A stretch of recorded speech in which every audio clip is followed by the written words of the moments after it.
So Biden's approval rating, it just is woo.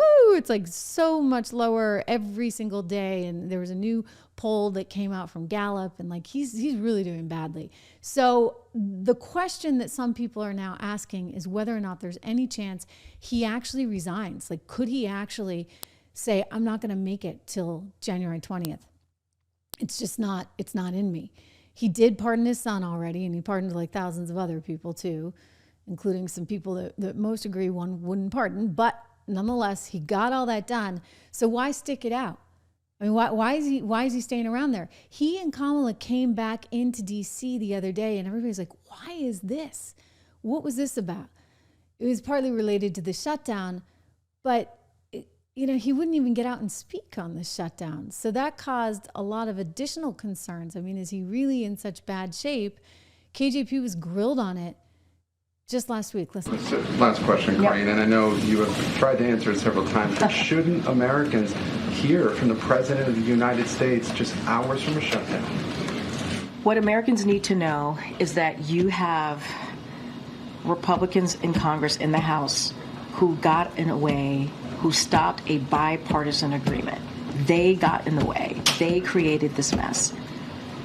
And I said this earlier when I said, and you all know this, or you report this, it is not easy to get to a bipartisan agreement here in this town. And there was one. Both sides sat down. They came to an agreement, which is a good thing for the American people. We thought we were moving in that direction. And Republicans decided to instead listen and give space to their billionaire friends and not put the American people first. That's what is happening. That's what we're seeing. Okay. Yeah, that's why the markets like totally love them. Okay, KJP, good luck with that. I can just say this. You know what? We dodged a bullet, America. Because here's Kamala Harris a couple of days ago. Can you imagine if she were taking over? Can you imagine if she takes over now? Woo!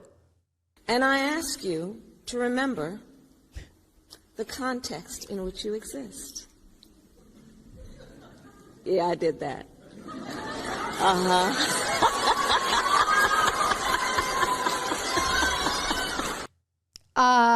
Yeah. I'm really glad that we did not elect Kamala Harris president of the United States. I don't know if I could have made, I'm an optimist. I don't get too down. I'm not like the Democrats that like absolutely come apart at the seams and say, oh my gosh, my team didn't win. I'm not like that. I kind of figure we make it work no matter what. I'm obviously really, really happy, but I see that and I'm even more happy. Can you imagine? So this talk and this chatter right now, it's going around. Could he possibly, could he maybe say, hey, I'm going to step down so that we can anoint the first female president of the United States? Don't forget, Joe's obsessed with his legacy. Now, he can't stand her. So here's what's at play. The fact that he cannot stand her, never could, never should have brought her in as VP, but that's neither here nor there. Apparently, Barack Obama had a lot of power.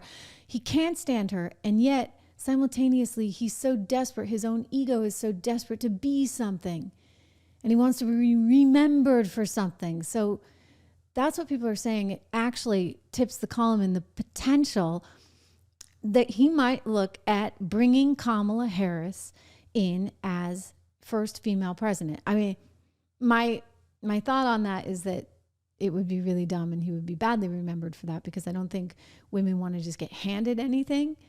Like, that's not the idea here. That's why we're getting rid of DEI. That's why American Airlines just announced it's getting rid of DEI. That's why Boeing just announced it's getting rid of DEI. Nobody really wants DEI anymore, including women, because we want to actually feel like we earned something. So that would be kind of like, if you ask me, somewhat disrespectful in a way to give it to her. It would certainly be disrespectful of her to accept it, but stranger things have happened, right? Stranger things have happened.